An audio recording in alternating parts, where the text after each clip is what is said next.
Yeah, I did another interview with somebody that did that, but does this feel strange to you? Nah, man, I've been doing interviews for 30 years. But, Not with me. With my brother, that's kind of cool. Like I always do posts on Instagram, and I'm always like, my brother this when I'm talking about you or Simeon. It's like my brother, because like the thing nowadays is everybody say that's my bro, that's my brother, that's my family, that's whatever. And then I'm like, do people really understand? Like, no, that's like my actual brother, like for real, for real. That's the actual, blood brother. But we here, Christmas in Miami. Yes, sir. How you feeling? I feel good. I mean, it's been a big transitional year for me, work-wise. It's been an important year, on this Hollywood shuffle, and it's good to get the recharge that comes from family and comes from home. So I feel great being here. It's a vacation? Yeah, it's at least 75% vacation. I always got like a little 25% work, that's always got to happen, but it's vacation, If I only get 7-8 days to get the batteries charged up, that's the best way to do it. I kind of know a little bit of what you've been working on, but you almost like you move in silence, like Bad Boy, like you move. Well, it's just because, Hollywood, film and TV, I guess, unlike music, it's kind of a closed ecosystem, you know what I mean? So you don't see it on the outside until something comes out, right? So, you see a movie, you see a TV show, but there's a whole lot of work happening, and the truth is only a certain small ratio of the stuff people write or create ever gets produced, you know what I'm saying? So there's writers who have had like entire careers, writing scripts, writing stuff that's not and that third, but they don't actually get made, So luckily for me, I had one thing produced this year on TV that came out, which is an episode I wrote for the Twilight Zone, for Jordan Peele's Twilight Zone. And then it's actually been getting ready for next year because I have a huge year next year because I have a Hulu series coming out and 2 movies being produced. Well, hold on, don't speedball though, because not because obviously because you're my brother, not showing favoritism, but because I watched all the episodes of Twilight Zone, but yours really was like the best one. And I think, from what I saw, like the public was responding to it like, yo, this is like critically acclaimed, like that's the episode that everybody talked about, it seemed like. Yeah, no, I mean, Blessing personally, it's more of a somber note generally because the subject matter of that episode, is kind of serious. And for those who haven't seen it, this is the new incarnation of the Twilight Zone, produced by Jordan Peele. That's on CBS All Access. That's the streaming channel for CBS. And, it's like the Twilight Zone always has been. So it's about looking at these like serious like subjects in society through like a sci-fi genre lens. And the episode I wrote is about police brutality, as it impacts and affects people who look like us, but it's called Skin. And, so it's a tough episode. It's a serious episode. It's a heartbreaking episode in a lot of ways. But I was real lucky. Whenever I talk about it, I always got to give big up to all my collaborators. So from Sanaa Lathan, who stars, to Damson Idris, who plays her son. Damson is, for those who don't know, this homie who is in Snowfall. Yeah, which I didn't even realize that till after I watched Snowfall, and I was like, wait a minute, that's I know that dude, the same dude. Yeah, now he kills it, man. So they play mother and son, and she's taking her son to his first day of college, and they keep running into this cop, and the situation always goes bad in the way that interactions with police can go bad, and she realized she has this camera that can rewind time, and so they keep rewinding time trying to get past the cop, but they never do, until the end. So watch it for yourself. But no, it was a good episode. Got nominated for a few things. I'm actually up for this thing called the Humanitas Prize. That's a TV prize.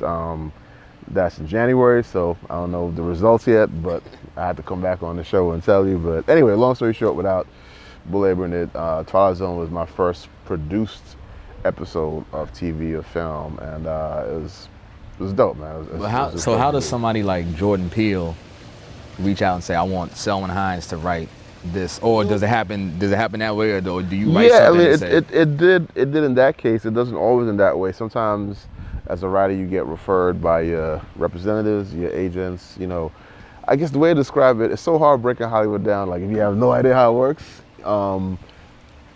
In one way, it's like high school. That's the easy way to think about it, in that it's a really, really small system, community, right? And, you know, like, there's a really good thing that somebody used to break it down not too long ago. There are more professional baseball players than there are working screenwriters. So if you think about it, it's what I do, what we do, is as hard as becoming a professional like athlete, like, you know, like breaking in. So it's not that many of us, you know, really. So, you know, and then on top of the writers, there's like all the execs and then the actors and the directors. So it's like high school in the fishbowl sense, but it's also like high school like socially. You know, high school got like the cool clique and this clique and that clique.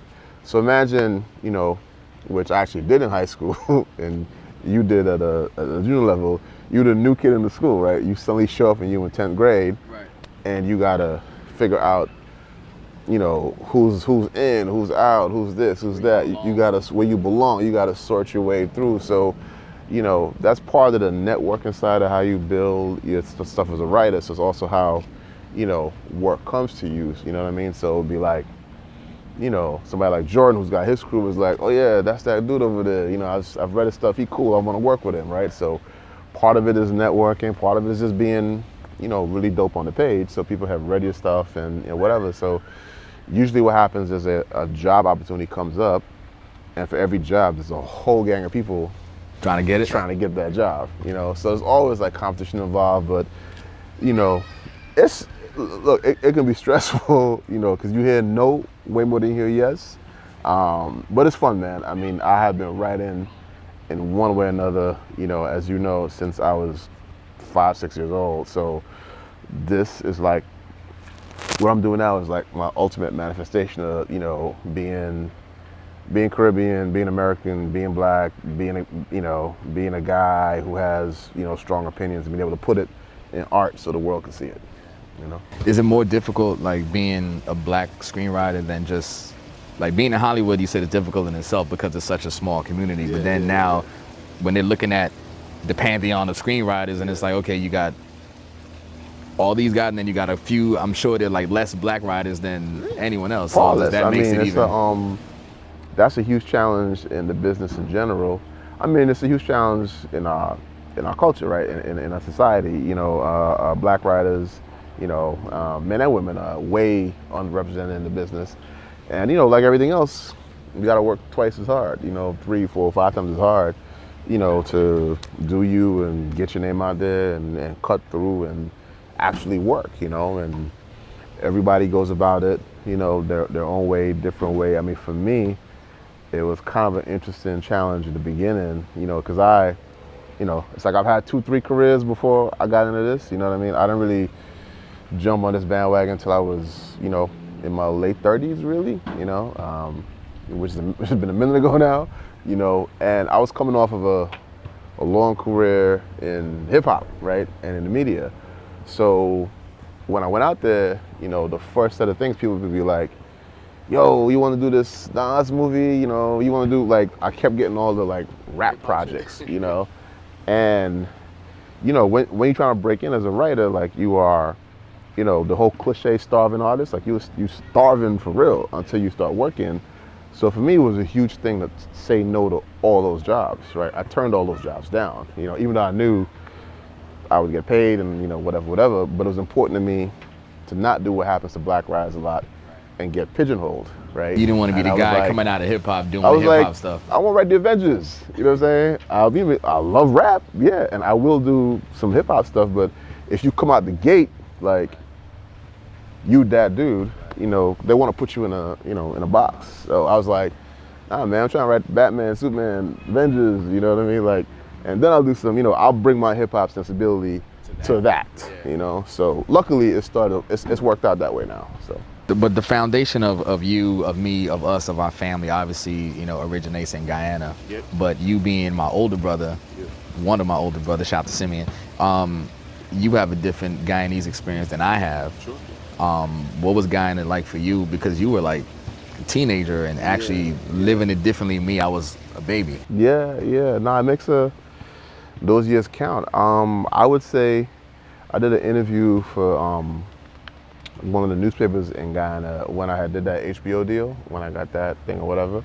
And there was a phrase that I used that for me is really true. And I said, being Guyanese is my superpower, right? Because I think, I think anything, being an MC, being a DJ, anything involved in the arts is all about what's the thing that differentiates your POV and your approach from anybody else, right? Because we're all different composites of, of something, right? And for me, it was, having that POV, of being, I'm as much Guyanese as I am anything else, right? And that's something that has always influenced my writing, my thinking, right? Just in general. Because Guyana was where, like, everything that I've done and become, like, all started there, right? So, whether it's like 1980 and I think this is you were born, so it's kind of hilarious. But like, it was 1980, and I'm 8 or 9, and at our cousins, the Joneses' house, and they're watching the VCR, and it's the first time any of us have seen the video for Sugar Hill Gang. So that's literally my introduction to hip hop. Happens in Republic Park in Guyana, and I remember everybody being like, "What is this?" Right? Because on the one hand, like, you recognize the music. Oh yeah, that's chic, right? Because it's the late 70s, whatever. So you know the music, you know the disco. And then, but what they were doing, being from the crib, and you're like, all right, it kind of sounds like Toastin'. It kind of sounds a little bit like what Yellowman and like the dancehall cats do, but it's still like distinct and different. So my introduction to hip hop happens, in Guyana. And then after that, back in the day, I used to dance. We had a little like breaking crew, but all that was in Guyana before we moved to the States. And then, I was also introduced to what I do now in Guyana as well, because, like, I started reading, X-Men comics probably at 7 years old, like Chris Claremont's run on the X-Men. I used to read books like dumb early. So when I was 9, 10, I was reading Stephen King, and like all these like sci-fi things. I was really into comics and sci-fi and, speculative, imaginative stuff at a really young age. And that's part of why I started writing. The first creative thing I ever wrote, I was in first form at QC, at Queens College. The big up QC man, the school that I went to. And first form I'm like 10, 11. And I wrote this short story that was about a ship on the ocean at night that gets invaded by vampires. And I always remember this because my English teacher called Mama, like our grandmother, and wanted to know if everything was okay. Because it was like, why does this kid have this mad, I'm like, and the fangs and they're sinking to the neck and the blood, like it was real graphic, and I was like 10. But that's how my imagination was. So, so Guyana was my introduction, or just my early kind of fishbowl to everything that I became as an adult. Do you remember when Mom said that we were moving to the States? Like, do you remember that when she came? Yeah. Because I don't. I just remember we were in Guyana, and then next thing we were in Brooklyn, and I'm like, yeah. Well, you were in Barbados first. You had like an in between stop. But yeah, because I was vexed. I mean, because because you're a teenager, right? Like you leaving friends. Like I said, I just turned 14. I think I had my first girlfriend like around that age and time. I was a big track guy, right? And I was looking forward to the next year was going to be my year as the top under 15 runner in the country. And I was like, how am I gonna miss that? thanks, Mom. Which actually has happened in our lifetime twice, because it happened again when we moved from Long Island, my junior year, because the next year I would have been the top in not just Nassau County, like New York State at my event. And we moved and came to Florida. where like 5-year-olds can run faster than than 50-year-olds in New York. So that messed that up too. But no, I remember.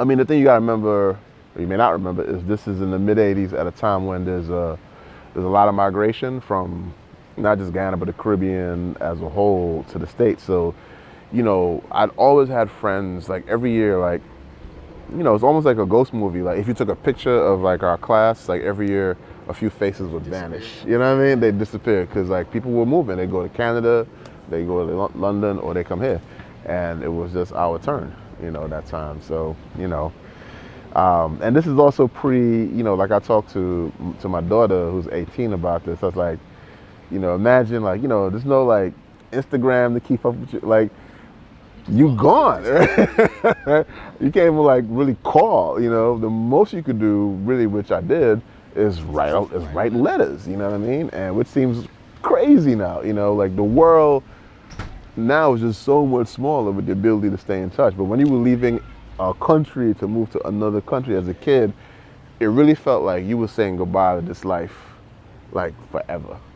But you've been able to maintain like consistent relationships with your friends from your QC days to now. Yeah.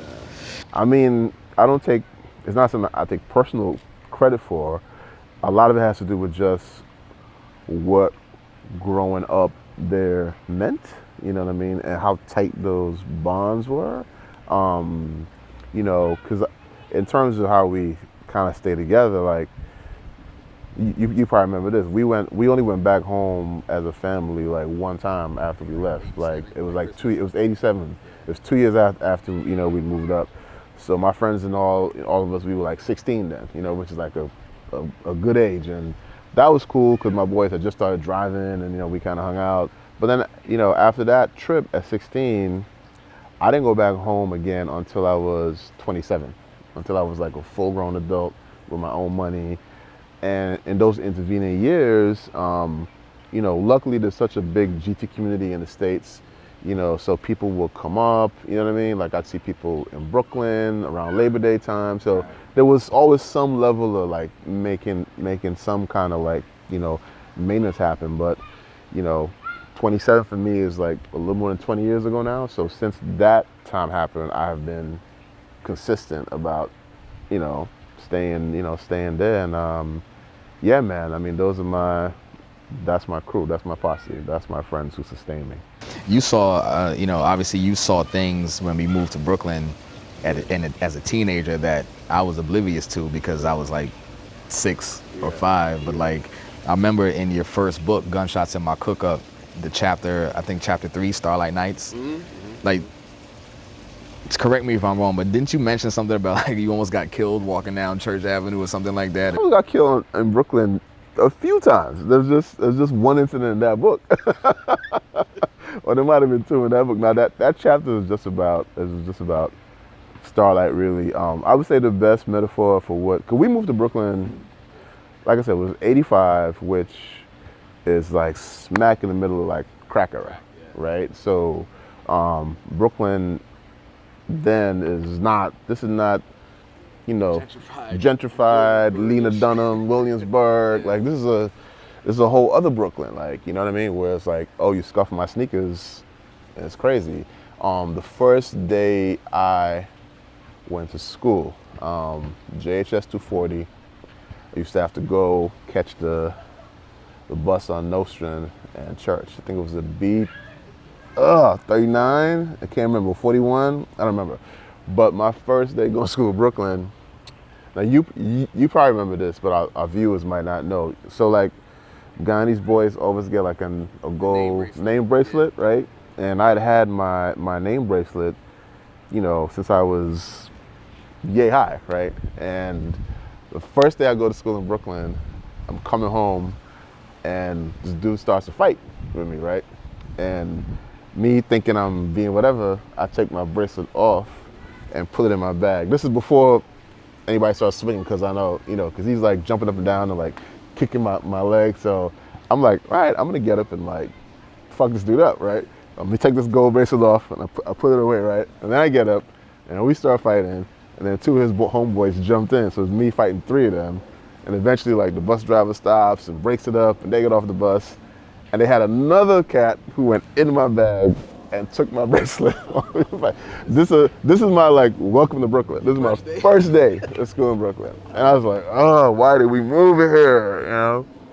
So yeah, that was, but it was different though, man. I mean, it's it's not funny to think about now because these were serious, situations, and I'm just glad I'm out of them. And look, I never made I never tried to, even in my days in hip hop, I was never like, I didn't grow up like hard or tough or, whatever. I grew up, where I grew up and stuff, just what it was. And I wasn't this like tough guy. I was just cool with, with people, but even so, you're still exposed to certain things, right? In situations. So, I've had many guns pointed in my way, right? Been to many parties that got like shot up in the air, right? A kind of thing you just get used to, and then afterwards you're like, why was I used to that? Like that's really not the way. It was a norm, right? That's really not the way life should be, and really not how you should perceive stuff. So, just thank God to be here, to have my own kid who grew up in Brooklyn, a very different Brooklyn, in many ways, and just grateful that the next generation don't have to walk the same steps, that you walk through. You saw a difference when we moved to Long Island, though, right? Like, you know what? Only on the surface, though.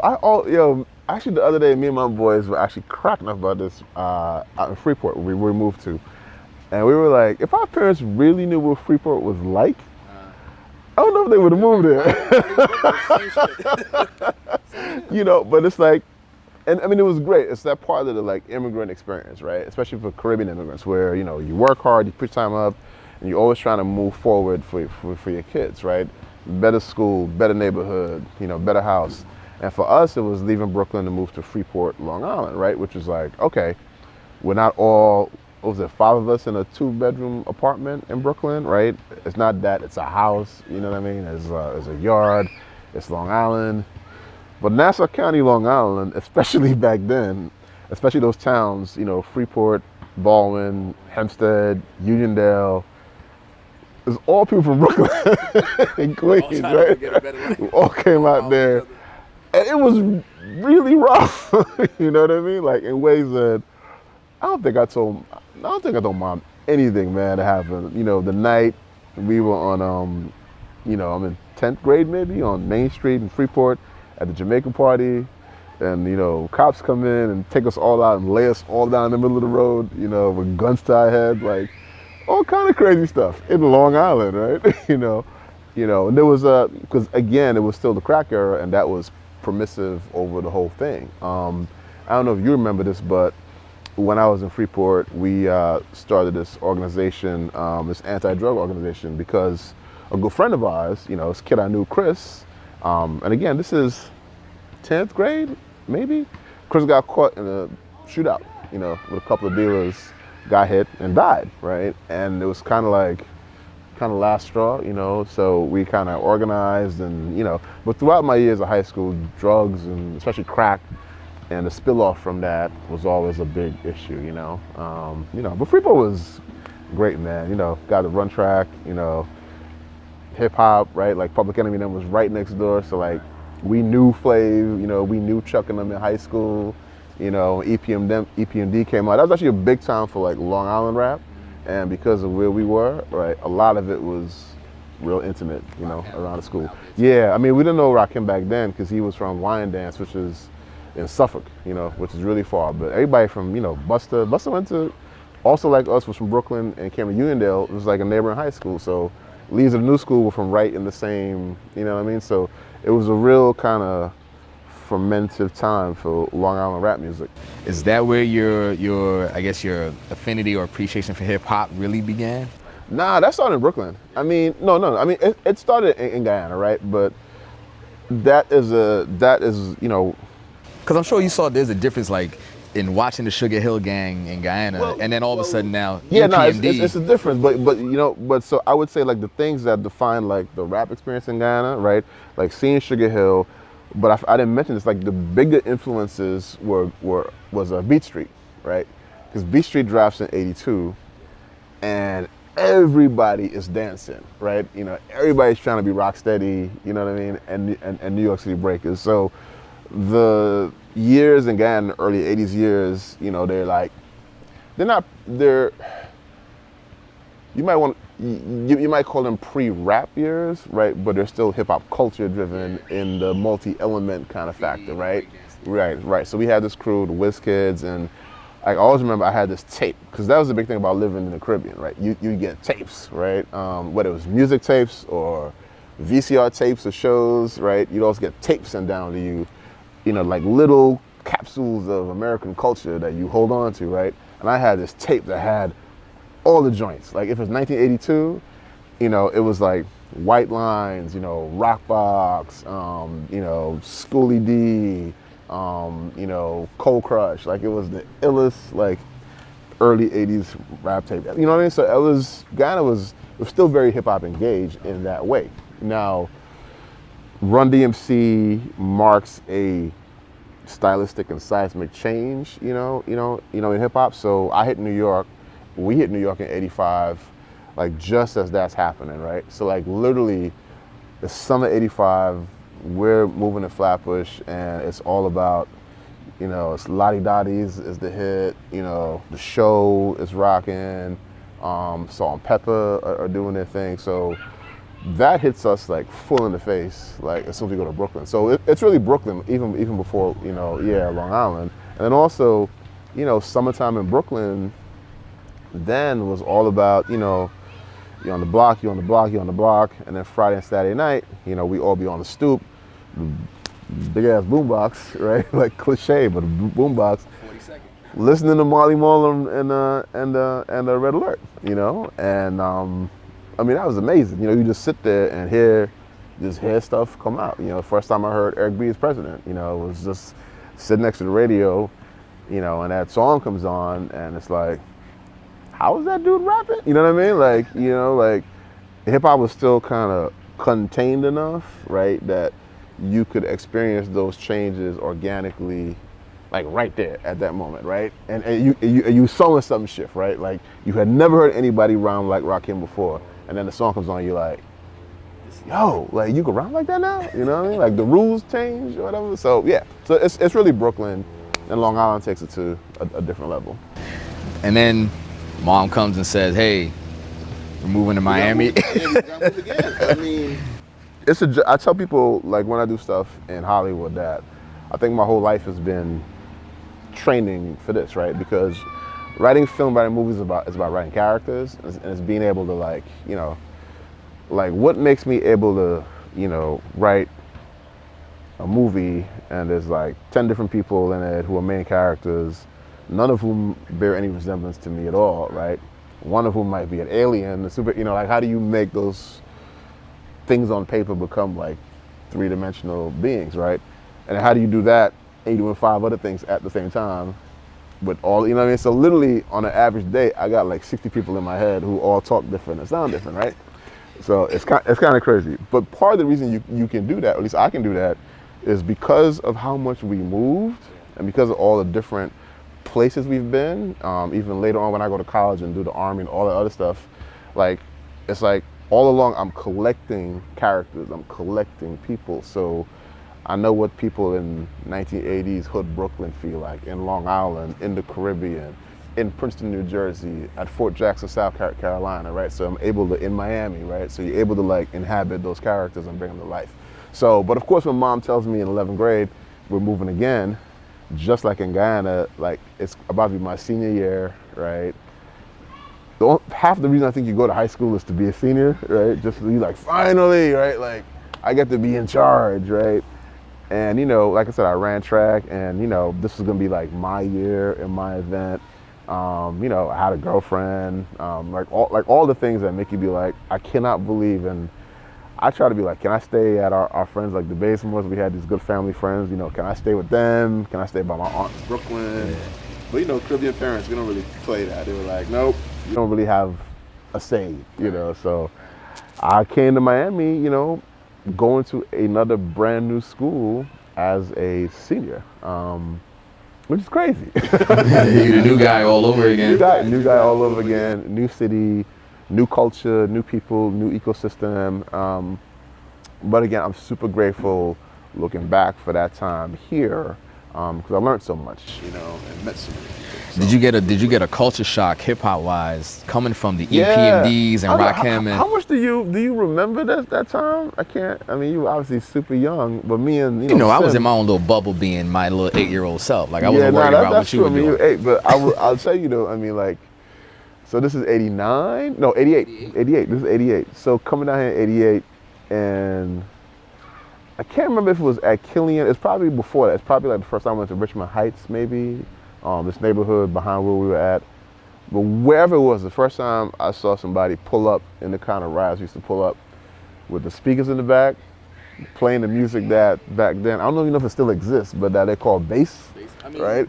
Is bass still a thing? There's no new bass music, but like DJ Magic Mike, Two Live Crew, and this stuff was just like, Yeah, yeah. And it wasn't, even though it's funny the way people our generation talk about like young kids rapping today, those dudes are probably like nice in comparison, but compared to Rakim, Big Daddy, compared to the language of rap music that I knew as a Brooklynite and Long Islander, I was completely like, what is going on? You know what I mean?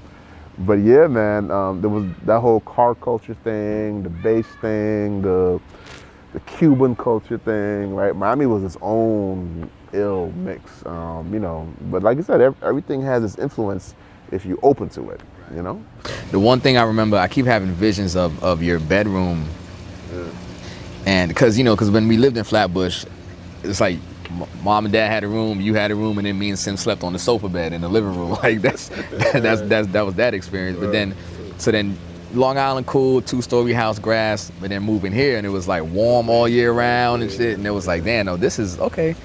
I was old enough to actually realize like, okay, there's changes, maybe finances are getting better, like they're getting, parents are getting better jobs, life is getting better, whatever. But I just remember your bedroom used to have these medals, these track medals on the wall, and I didn't understand. I was like, why is it? It's like, is he in like the Olympics or something? Like, but I didn't realize how accomplished of a track star you were until I remembered like the visions of those medals like all on your wall and there. That's like, but you probably remember this beat, when Hurricane Andrew hit. And you lost all of them. I lost, so all my high school memorabilia, all that stuff got lost in the hurricane, which we were in your room, by the way. We were in your room. You sheltering in my room, right? That's when I was in college. Dad and Sim, they held the mattress in the window, and me and Mom, like, we hid behind the door. It was in your bedroom. Yeah. So I guess we saw all your stuff getting destroyed. Like, when it was like, I remember Mom called me, I was like, I can grab nothing, it's all gone. I had all the varsity letters and it was, look, our mother was an athlete, you know what I mean? And actually, I probably run because of Mom, because you won't remember this. I'm not sure if you were born yet, but Mom used to work at a bank back home, Bank Guyana, and they used to have like a sports day, right? And the employees would come, and there was like, Guyanese love like sports days. I don't know why. We always like recreating our own like Olympics and stuff. Like no matter families do it, companies do it, and Mom would always win the like whatever women's race or whatever, and then always have one for the kids, and I'd always win that. And I know sort of like I wanted to be like my mother, so I wanted to like run fast. So I started track really early.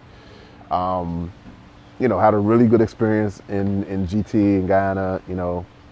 Like I said, I was for my age group, like definitely like top 2 like in the country, at pretty young age, and kept doing it here. Freeport was a great place to run.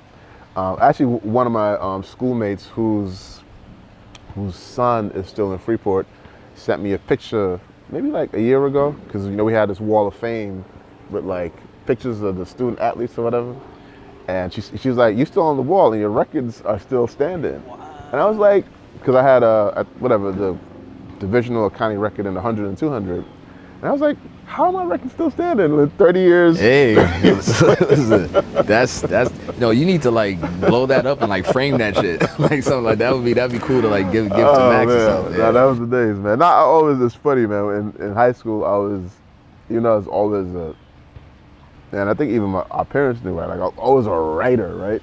But the things I always thought I wanted to do, I was like, I want to be a doctor. I want to go to the Olympics. Like those are my two like goals. And it's funny, like I ended up doing neither one of those, right? But I've had a completely fulfilling, path so far, doing what I really wanted to do. But you're like a doctor. You're like a doctor of hip hop journalism. Yeah. You know what I'm saying? Like, I don't think you need a PhD to be considered, to have doctorate level, a doctor level IQ in. No, that's cool. I'm gonna like that. Doctor of hip hop.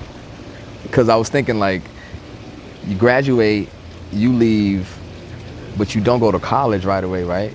No, I did. Well, I mean, I left at the beginning of the summer. Because I know you went to the Army. Nah, that was after my freshman year. So how you go to college then go to the Army? Oh man, you didn't even know that story? That's so crazy. Nobody tell me shit, man. So I did. I had a wild freshman year. This is at Princeton? This is at Princeton. And the reason that I picked, we were down here, right?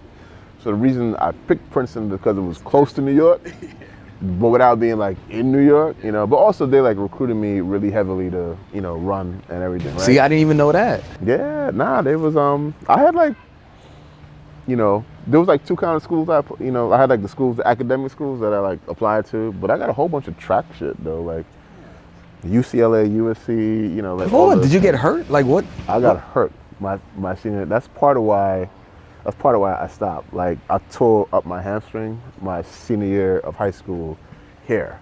So. Damn. Running for Killian. Running for Killian, yeah. So I never got to have.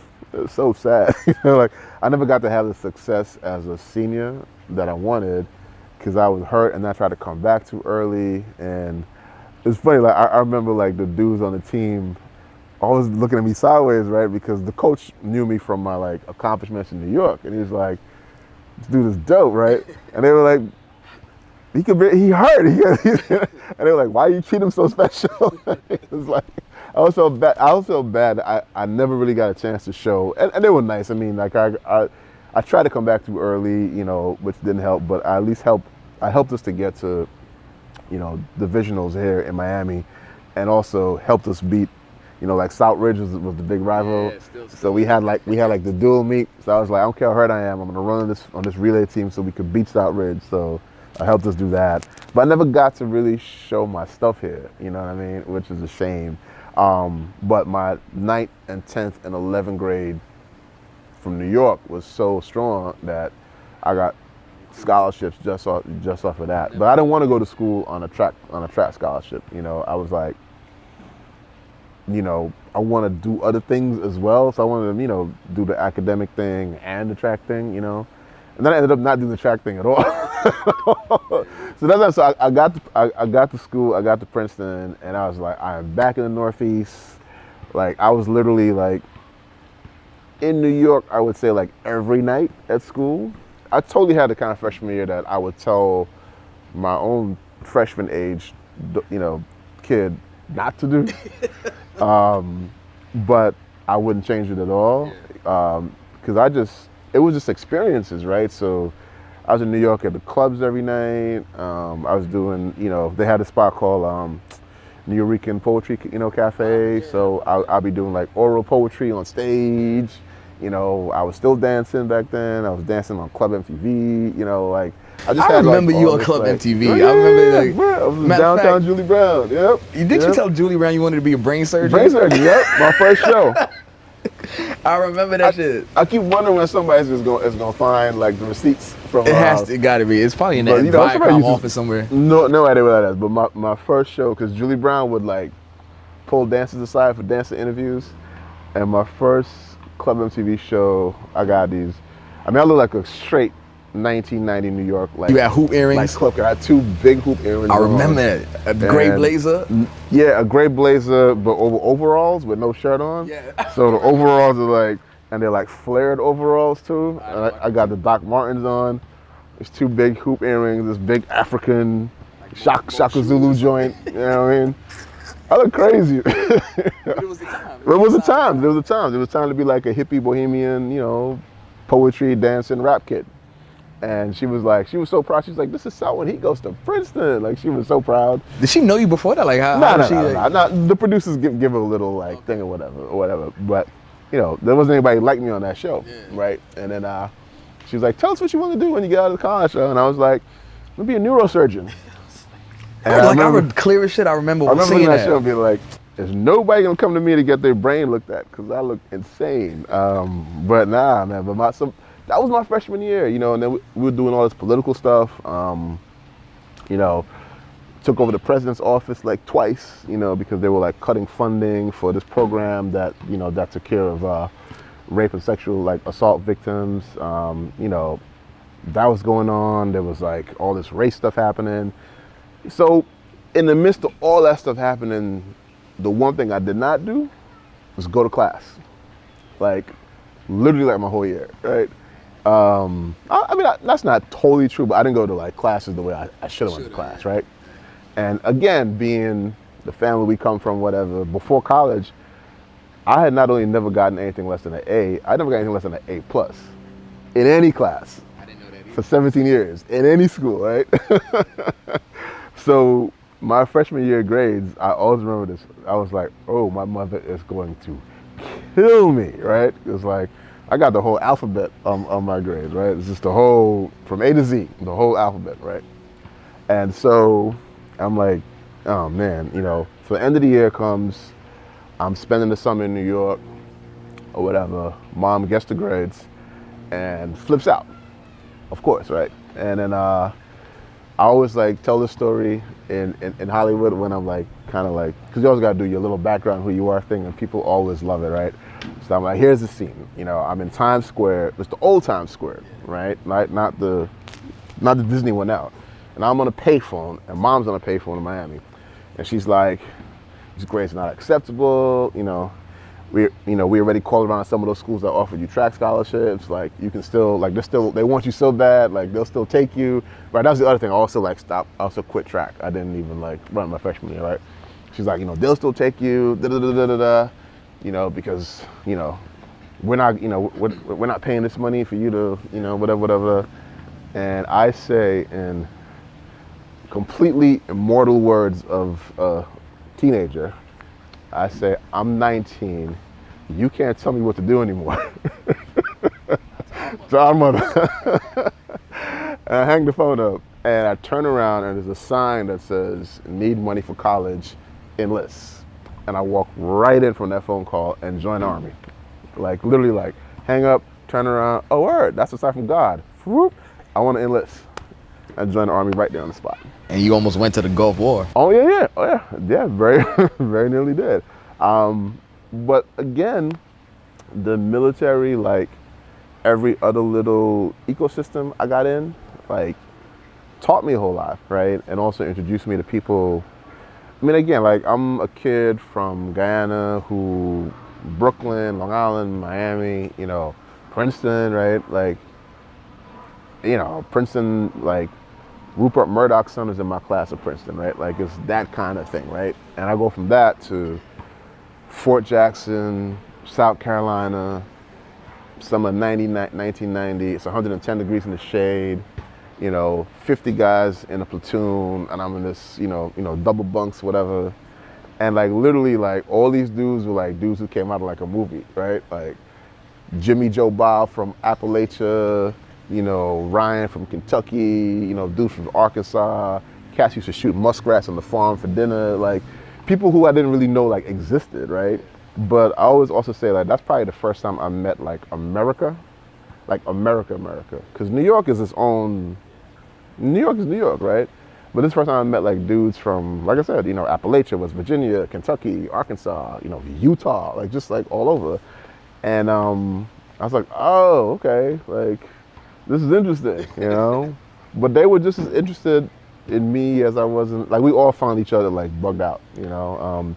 But it was, I mean, the Army was was good for me. That's all I say. So I did that, came back to school, whatever. We can go on from there. And where within that experience, those, because you did the reserves like 4. Yeah, so so it's the reserve. So I did a year on active duty. So that was a year off out of school, came back to school, but then I was in the reserves, for 5 years after that. And then I got my honorable discharge. So you quit track. You end up graduating from Princeton. Where within all of that do you find yourself writing about hip hop? But writing about hip hop. Hip hop? Yeah. So I was writing my freshman year before. That was part of my crazy experimenting year, but I wasn't writing about hip hop. I was writing creatively, right? I was doing short stories, poetry, yada yada yada, and I was dancing, I was DJing, right? So the hip hop was coming in there. Take my year off, come back to school, still writing. Now I'm starting to write about culture, not just music. Writing about, because I'm writing for the Nassau Weekly paper at the school and the Daily Princetonian, and writing about art, writing about film, and then more and more I start writing more and more about hip hop, right? Especially now, like 91, 92, you got the LA riots that pop off, right? Like you have all this, you got an election, coming up. You got all this stuff that's of political and social like urgency, right? That's reflected in the music, because that's heavily what hip hop was at the time. And if you're young and you want a voice and you're thinking, you're writing just as urgently about it. Matter of fact, there's one essay in my first book, in Gunshots, that I just took verbatim from an essay that I wrote in college, right? And because I was flicking through, and it's funny, like I look back at me who wrote Gunshots, I was like, man, he was such a kid, right? Because I was 28, like my daughter wasn't even born yet. And I remember the me at 28, as I'm looking for material, flipping through my college stuff, and man, he was such a kid, because I was like 21, like when I wrote this essay, but it was so like good, like in a way that I couldn't write that way at 28 then. Like it felt like a 21-year-old who was passionate and urgent. And I was like, I'm just gonna put this in the book, So that's where I started, kind of writing about that. And then, I took a second year off of school. All right, so so my sophomore, my junior year, I'm writing, I'm DJing more and more and more. Me and my crew are doing like the show called Vibes and Vapors, which is the biggest, outside of Stretch and Barbito, was the biggest college mix show in like that area, in like the whole like Northeast. We're breaking mad records. Like I think Stretch and Bob played Wu-Tang first, but I think we had them as guests on our show first. You know what I mean?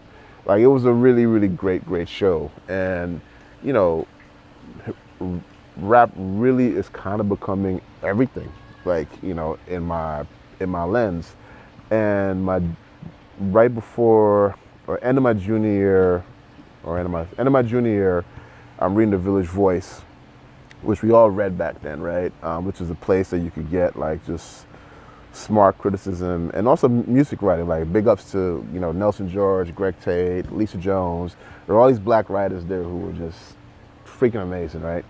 And I saw this ad, and there was an ad for they were having a thing for a writer. They wanted to hire a young writer for this fellowship, right? They pay you, you get to like come to The Voice for a year, kind of learn. And I was like, I'll just apply, So I sent in some, some clips or whatever.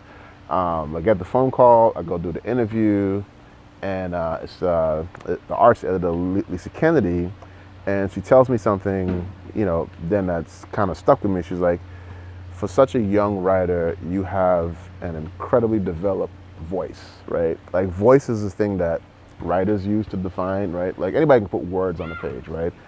And you can put words on a page like competently, right? But the thing that makes good writers kind of stand out is their writing has an identity to it, and that's called a voice. Like you read it, you're like, nope, that's Rassam. You know what I mean? Like you're not gonna mistake it for anything else. And you usually don't develop that until much later. So she was like, you got a strong voice for, how old are you, 21? And I was like, thank you, So I felt like I meant to do that. So I was like, yeah, Mom, I'm about to take this year off of school again. And go hang out in New York at the Village Voice. She was like, at that point, she was like, she was so like, that boy's gonna do whatever he want to do. God bless him and go with him. And I knew I was like, you know, because the thing I skipped over to was when I told her I didn't want to be a doctor anymore either. Like that was a whole like other thing. So by this point, she was like, just like wake up like successfully every day, and I'm happy, right? She's like, you were just gonna do what you're gonna do. And that was like that year though at the Voice, like was incredible, you know, because I got to write about everything that was like. This is 93, 94. So I ended up writing about Wu-Tang, Nas, Pharcyde, Souls of Mischief. I can't even remember, but basically it ended up like all the new sort of hip hop stuff that come out, they'd be like, all right, where's the kid at? All right, there you go. Yeah.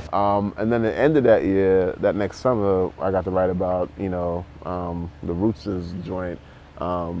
Yeah, I wrote Biggie's the Biggie essay for his first album. I didn't know that. Meth's first album. Yeah. I wrote Is that this for all the The shit Voice. that like the little brothers just doesn't get privy to? Like, is that like, because you know they don't think it's gonna. You know, it's so long ago, like in my head, you know. And I mean, look, it's important stuff. It's important stuff even in the culture, but it's not stuff. You know, as an artist, you always kind of looking forward, like even the Source stuff, which comes after what we're talking about now, like I barely think about, right? But obviously it's significant, right, in its own matter. It's like, but those early years to me at The Voice, like that's my heart, you know, like because I didn't have any responsibilities. I only had to listen to the album and think about it and write something dope, you know. And I'm 23 or whatever, so that was awesome. the thing that probably sticks out the most to me from your writing, I mean, obviously gunshots, but I'm gonna get to that in a second. But you wrote the is it an opening letter or something in Tribe's last album, the love movement? Liner Notes, yeah. For the Tribe Greatest Hits and Anthology. Like what? Like how? Yeah. Like why? Well, how and why? Like Q-Tip, yo, Sel, I need you to write this shit for me. Like I don't even know if people. I mean, if you our age, you know what liner notes are, but nobody under 25, I doubt. So what's in liner notes, the CD booklet? yeah. Well, even before that, because vinyl albums were a whole production, right? Like the visual, and a lot of times vinyl albums, especially the double ones, you could open, right? Like like a book. And a lot of times for like significant records, they would commission somebody to write liner notes, you know, and that could be anything, you know, some kind of essay, you know, but some kind of thoughts about the music and the artists, and and a lot of actually famous writers have done liner notes for like famous artists and albums, so it's a really cool thing. So I was pretty honored. So the label called me, and they were like, Q-Tip wants you to write the liner notes, you know, for that album. But at this point you had already been at the Source for a few years. Yeah. So this is not at like this point I'm like, this isn't Village Voice Selwyn. This is nah, like I mean, but at this point I'm like, you know, one of the noted like music journalists in the country, you know. So but also Tribe and I had been close, you know what I mean?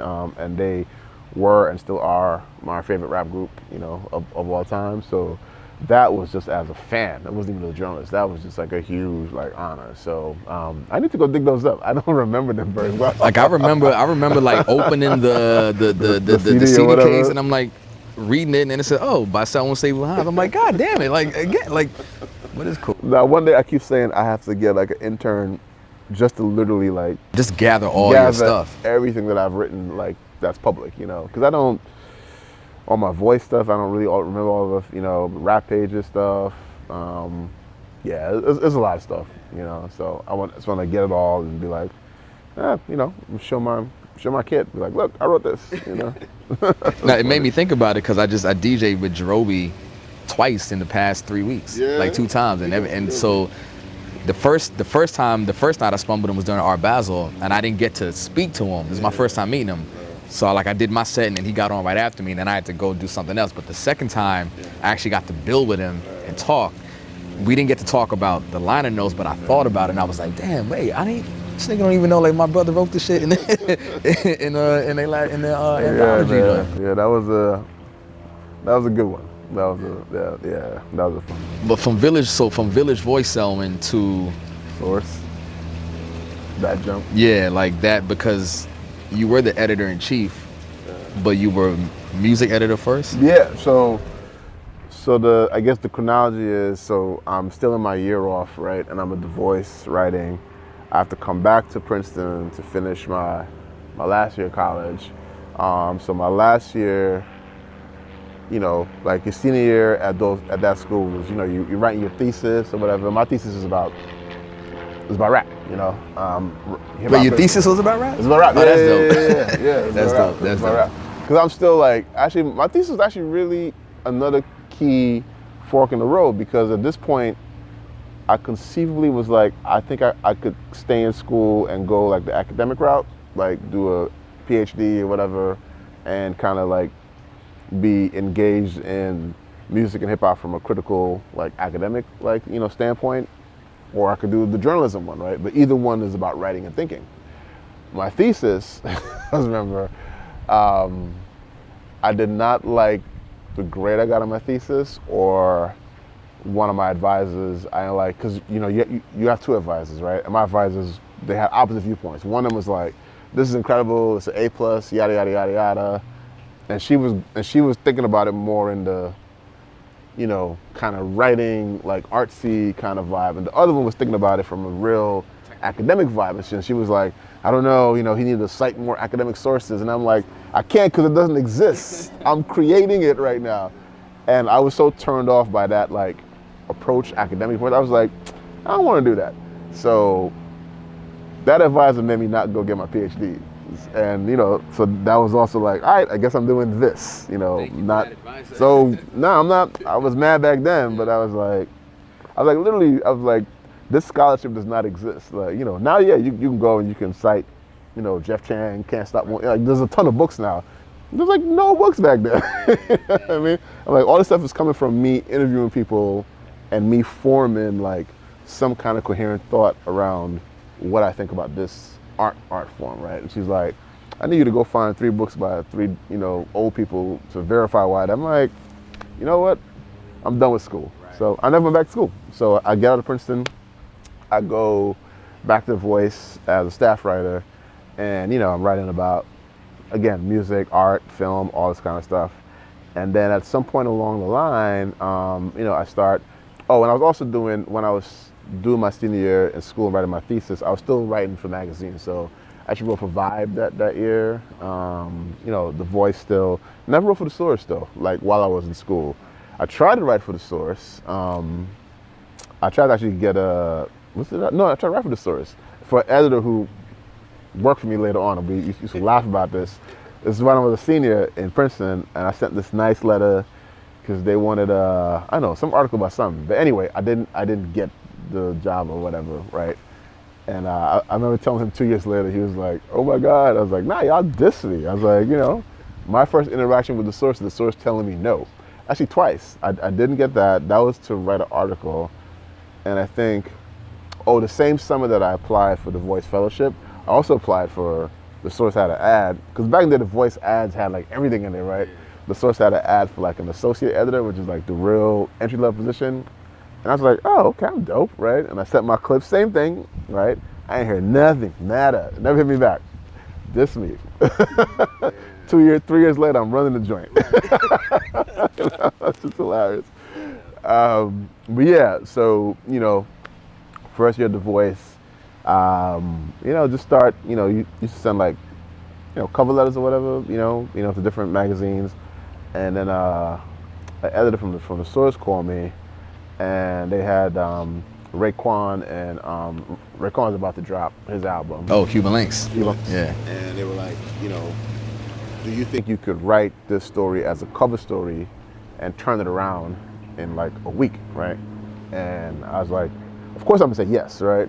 But even if you don't know writing, that sounds like it's very aggressive. It is very aggressive, right? A cover story, whatever. But whatever, I'm fine, I'll do it. So that was my first job for the Source, and it was crazy, right? This is like Wu-Tang at the height of Wu-Tang, Is this 95? This is 95, yeah, summer 95. Like Cuban Links is about to drop, like all this stuff.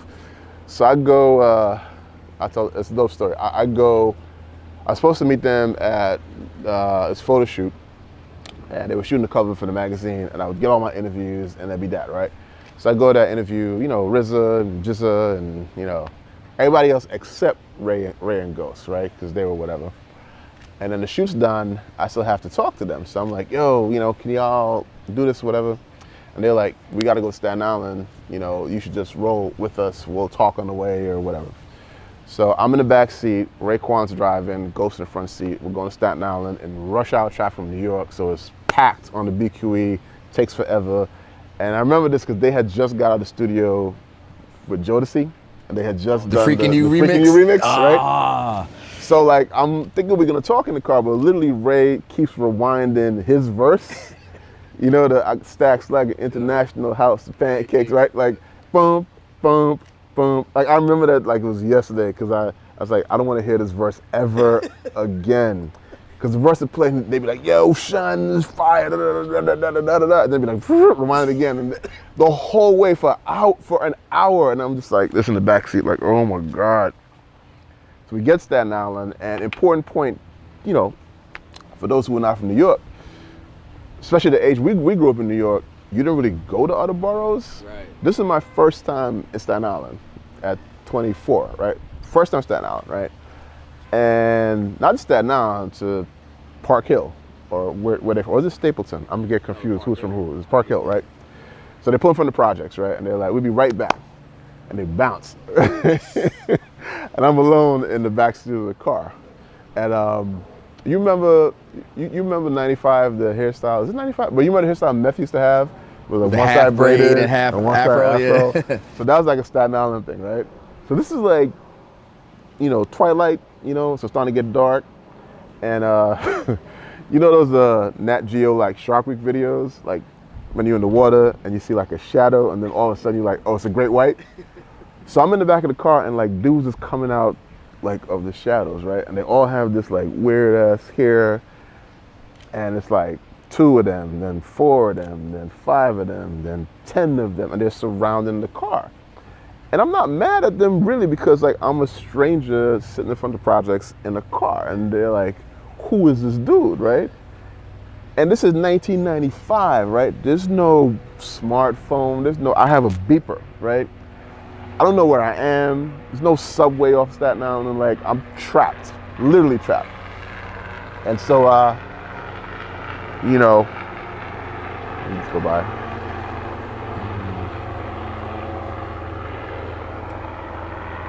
So they're getting closer, and they're getting closer, and they're getting closer. And I'm sitting there like, the only thing I can do is either sit in this car and just passively take whatever's gonna happen, or just get out and run, right? All right. So I'm just trying to figure out like, when do I run, right? You know, and I can see Cass like talking and like pointing. I'm just like, okay, I gotta go now, right? And then just as I'm literally like about to like just bounce, Ray and Ghost come outside. And they're like, oh yeah, that's something from the source, da, da, da, da. And then it's all happy and slaps and 5 or whatever. And I'm all like heart, and I'm like, yo, can we please do this interview now? And they're like, yo, son, yo, we gotta make this quick run to Philly. You should just come with us. Philly. So I'm like, okay, I'm gonna come to Philly, right? I mean, again, it is I'm writing to cover the source, right? It's my first assignment. I have to get the interviews, right? So I have to keep going. So now we're going to Philly. I don't know why we're going to Philly. We're just going to Philly, right? So we're in this van, right? And again, Ray's driving, Ghost in the front, and now I'm in the back with like 10 dunnies, right? Like just the homies. And it is always the homies in the rap crews that, you know, avoid the homies, right? So it's me and the Wu-Tang homies in the back of the van. And during this time, this is a week before the Source Awards in '95. Oh, yeah. And this is also a time when Wu-Tang and Junior Mafia are in a little bit of whatever, all starting from, you know, Ghost's little niggas bit off a notch on the joint. So, you know, Biggie's people didn't really appreciate that, right? So apparently, I think the week before, street team from Lao was in Fulton Mall putting up like joints, and Brooklyn cats, you know, took exception to it, right? So now like Wu-Tang and them is at least the homies, not the group, was vexed. So the whole way down to Philly, not the whole way, but on the turnpike, these cats is talking about how they're gonna get Biggie at the Source Awards like next week, right? Like really like on some James Bond shit, right? Like cats is like, yo, Shem, like fat dudes, like when you stab them right here and this, like all kind of out of the way, and I'm sitting there like, oh my God. I'm just like, they're getting really creative with it. I'm like, at some point, one of these dudes is gonna remember that I write for the Source, right? I'm just waiting for it to happen. And kid you not, after 20 minutes of this, like, we gonna do this, we can do that, we gonna wrap up PLO scars, and like they really getting excited, right? Like, what they gonna do to Biggie? Again, not Ray and Ghost. This is the homies, right? Yeah. And one of them stops. It's like, yo, what? He's like, points at me. He's like, yo, don't you work for the Source? And this, if you a hip hop journalist, if you're a journalist, period, you're always in these situations where it's like, how do I not get punched in the face? Yeah. You know what I mean? How do I not get shot? How do I not, become part of the story? Yeah.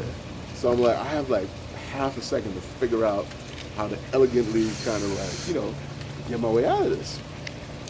And obviously it takes like a second, but in my brain it takes a really long time. I'm like, okay, how do I respond? What kind of body language? How much bass in my voice? Do I come out real tough? You know what I mean? Like it's all these options. Like what do you do?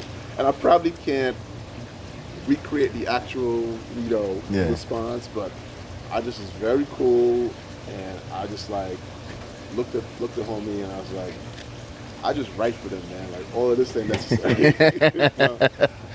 And then like again, Ray and Ghost turn around. They're like, yo, stop messing with him. He was cool, whatever. So the rest of the ride is fine. We get to Philly, and it turns out that it's a promo show for the album. So the whole clan is there from different ways, right? And they get on stage, like it's dope. Like it's RZA, it's dirty. It's like a tiny stage in Philly, and it's like Wu-Tang doing Wu-Tang, and it's incredibly dope. And again, after the show, I'm like, interview? And they're like, we're about to go to this hotel and knock out. They're like, just come, whatever. And I'm like, I've got a room, like, what am I? But anyway, long story short, one of the label people, let me crash. So I'm crashing in the room with like the marketing people on the floor, and turns out they were on a promotional tour. So I just like rolled with them, for a couple stops, got like tour merchandise for clothes or whatever, doing interviews in little bits and pieces. And I think we were in DC or Virginia, somewhere where I finally had enough. And then I was like, I don't know how to get back to New York. And the Loud Cats bought me a Amtrak ticket. And I wrote the story on the train on the way back to New York. And that was my first article for the Source. What a way to that's start. That's how to start. Would you say that was like your highlight? I mean, in that time, there's so much crazy stuff happened in those years I was there. But like, did you understand like the magnitude of what you were a part of? No, and probably still don't. You know what I mean? Or I don't. I have a appreciation for it. I have an understanding of it.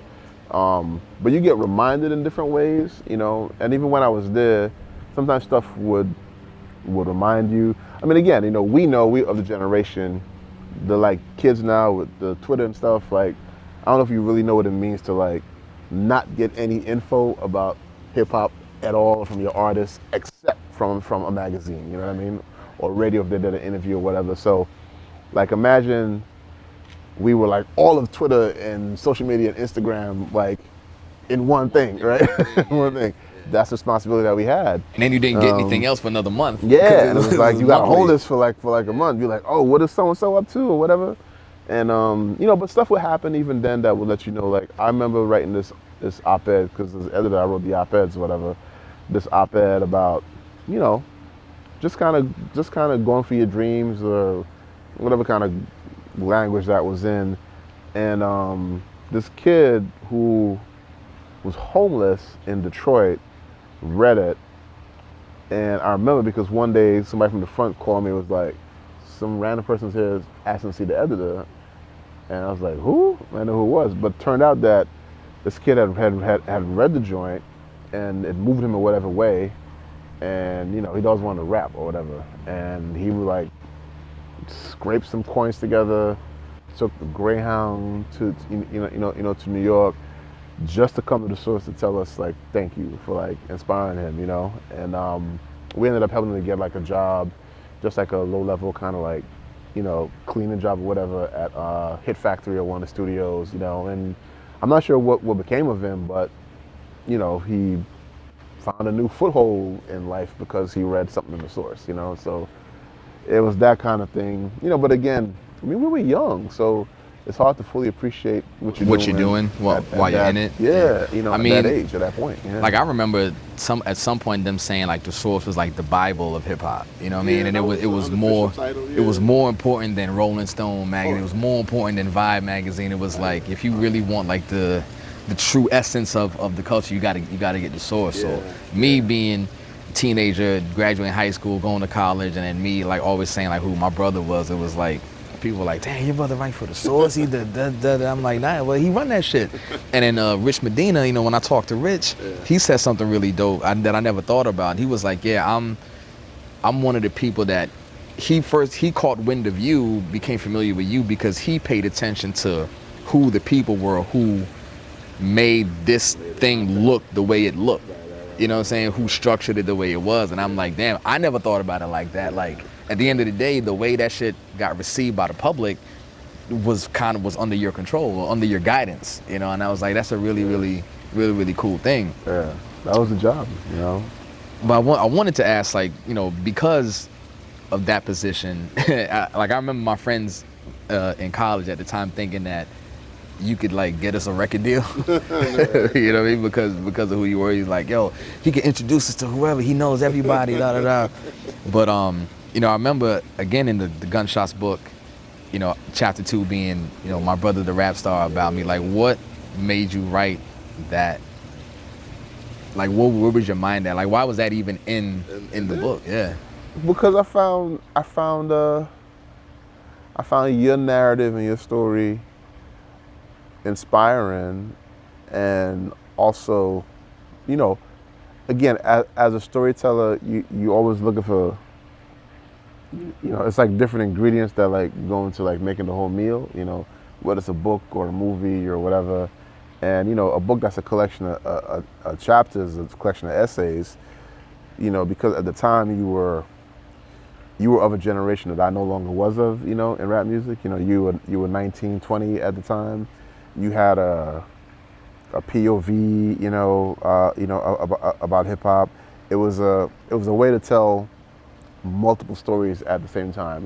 One about family, one about brotherhood, one about the next generation after mine, with hip hop, one about my own ambivalence at the time, that was growing, about rap, because it was like being that deep in the business, you also begin to dislike the business, and the culture start doing this in a way that's not good. You know what I mean? It's like you were still at a point. I was like, I remember that. I remember when it had nothing to do with the business. It was like I just loved, the music. Like I didn't know all the stuff that was going on, and all the dark, dirty deeds and the this and the that. I was just a fan, and yeah, like writing about your journey through, as a young MC through rap and through hip hop, as a storyteller, allowed me to touch those different zones. So that's why I included it in the book. Did you feel it was like a necessary thing to like protect me from the things that you? Definitely. It's a balance. It's kind of like you got to let, people do what they're gonna do. And I tried to do as much as that as I could, but I've always been like super protective of my family and my brothers especially. And at that time, that's probably even more so than I am now, because there was so much stuff happening that was like really not good, in the business. This is 2000-ish, like this is like, yeah, there's a lot of stuff happening. There was a lot of stuff happening. And you were there when Biggie got killed? Yeah, that was still like in my memory. I was, there were quite a few of us there who were in the business, but that night, LA, coming out that party, come out the garage, turning on, on Fairfax, and I'm probably in my car, I don't know, maybe 6 or 7 cars behind, the truck. But yeah, we were all there. I was with Sean, my homie from Freeport, and you just hear that, pop, pop, pop, the gunshots. We all ducked behind the joint. I remember driving the other way, like doing a 3-point turn. Like, we didn't know who got shot, until I got back to the hotel, and then, my guy, the source, calls me and it's like, that was Biggie just got shot. So that, or even like the year before that with with Pac. I mean, I wasn't there, but we had my boy Frank Williams doing the story, from Vegas, and at the magazine we did like I had to prepare, a package of content if Pac lived or if he died. You know what I mean? And just emotionally having to do that at 25, you know what I mean? It was like, so I felt like, again, some of that, yeah, you're exposed to a lot of stuff where we grew up or whatever, in Brooklyn and Freeport. But being in hip hop at that moment, at least in the way I thought about it, was just such a constant exposure and reminder of like your mortality as a young black man, like death always seemed like it was hovering just around like the corner. In a way, seeing it in a way once you're in the business in a way that is different from being a fan, right? So all of my sense of caution and ambivalence and worry and stress in terms of my brother trying to make a way into the business, not just being an artist, doing what you do from the art side, but getting into business, was all influenced by, by that. Like even by that point, I'd already known too many cats were dead, you know what I mean? Like from rap, you know what I mean? Or not, I shouldn't blame rap, but in the hip hop ecosystem, I mean, I'd already been around, yeah, there's too much stuff that was like tough to see, and it's one thing to cover that as a journalist. It's another thing to sort of like, am I gonna put my brother in the middle, of this? So I was always comfortable with like helping you become the best artist you could be from an artistic perspective, and then letting that path go where it was gonna go. I mean, that's aside from also just the way I conducted myself as an editor, even for my own boys, was just like I never did any of the like ethically cross. I never took advantage of my position because I took it too seriously. Like I took journalism too seriously, so I never like hooked anybody up because of my influence or the most I would ever do was to be like, well, I'll take you to such and such thing where so and so will be in the room, right, and you go do what you're gonna do. Yeah. You can call me to the party, you know what I mean? I might even say, hey, Puff, this is whatever, or whoever this is whatever, but I ain't gonna be like, yo, give my man a da-da-da-da-da-da. Like, I'm never gonna do that, I think so. I was too young to understand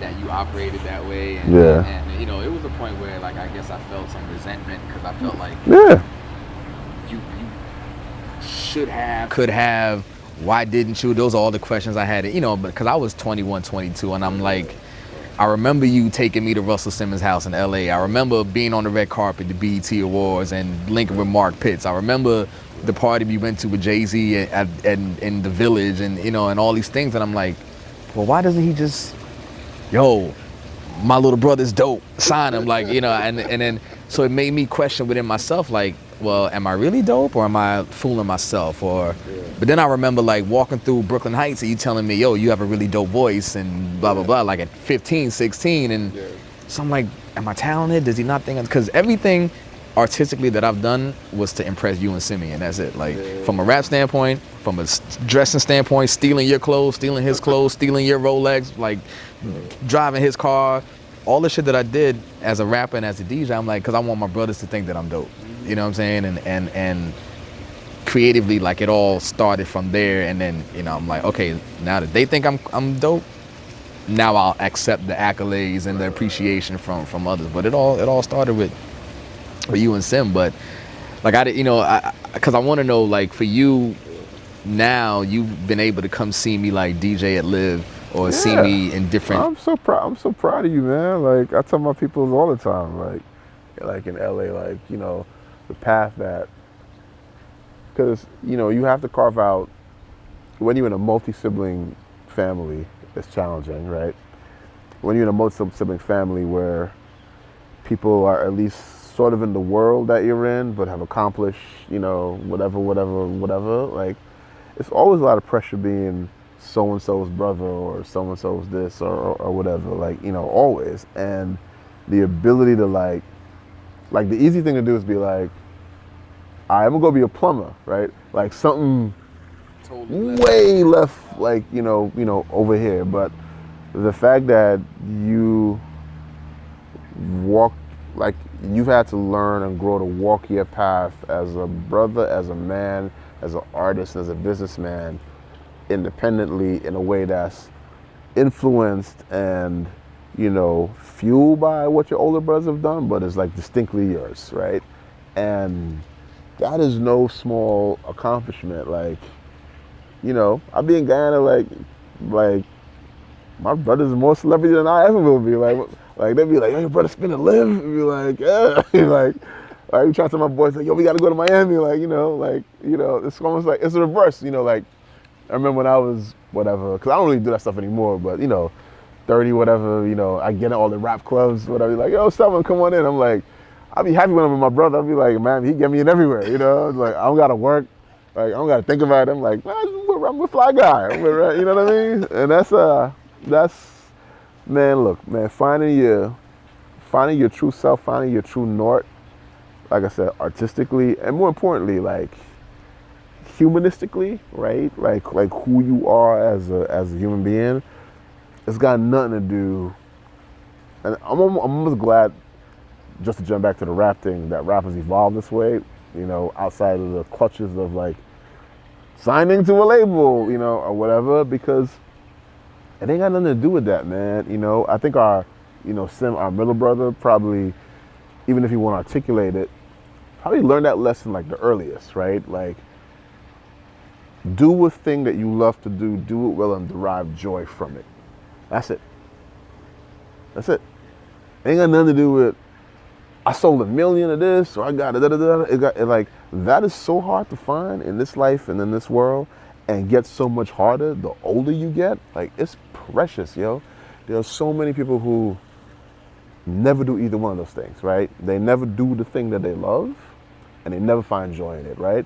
95% of the world is like, I go to a thing, I clock in, I do what I gotta do, I go back, I do it again tomorrow. That's 95% of the world, man. So like, the equilibrium that you've come to, like, that's what makes me happy. Like, I never cared about I don't expect you to be Jay-Z. I never wanted you to do that. Like, that ain't the happiness, man. Just to see you, like, to see the look on your face, like when you spin, like your niece, like my aunt, your niece, my daughter came to see you DJ, and she was like talking about that shit all the way back in the car, like, never seen Uncle Rassan that happy. And I'm like, because that's what joy, when you put joy and art at a high expression together, that's what this look like. So to find that, my brother's to find peace. So I don't give a crap about that other stuff. You know what I'm saying? Sign nobody, whatever. Do the shit that makes you happy, man, and do it well. What are you most looking forward to for yourself going into, 2020 is upon us. Yeah, like, and just in general, like the future of your, from Guyana to Brooklyn to Princeton to the Army to the Village Voice to the Source magazine to Hollywood.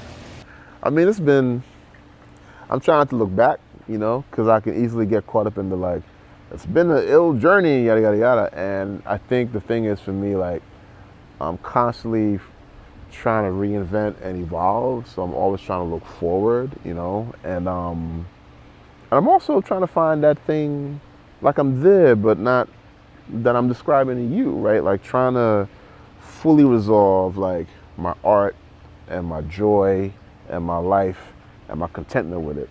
Like, I'm in that zone, I'm there. But I still could be better, you know what I mean?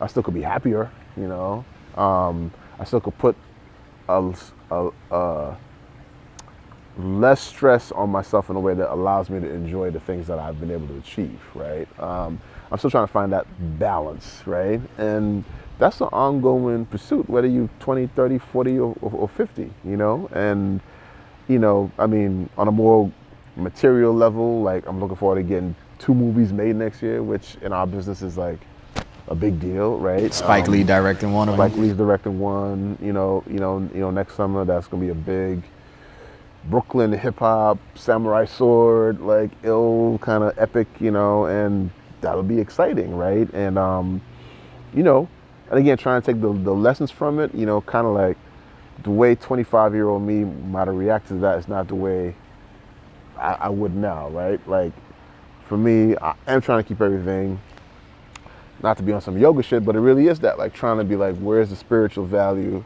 in anything I do, you know? Even though I'm still me, you know, I'm still flashy, I still got the, you know, got the Lex and this and the that and the that, like, because that's part of me too, you know? And I've also had to come to my own thing about that, like, you know, like I tell my girl all the time, like, I'm not just, this isn't, you know, I don't, whatever the way I dress, whatever, it's not because I'm flashy, you know, per se. Shit makes me happy. Right? I ain't doing it for nobody, you know. I ain't doing it to be on the block, like, look what I'm pushing, you know. I like nice things, right? And I think coming to a place at peace with yourself about all the parts of yourself is, you know, like, that's who my mom is. Like, I'm still, at this age, I'm still trying to be like mom. Like, that's really all it is, you know what I mean? That's really, really all it is. So, you know, I'm looking forward to continuing to fight that fight, getting better at it, and just, you know, continue to be a good dad, and you know, make sure it happen. So, Yes, sir. I love you, kid. Thanks, bro. Proud of you. Thanks. Cool. All right.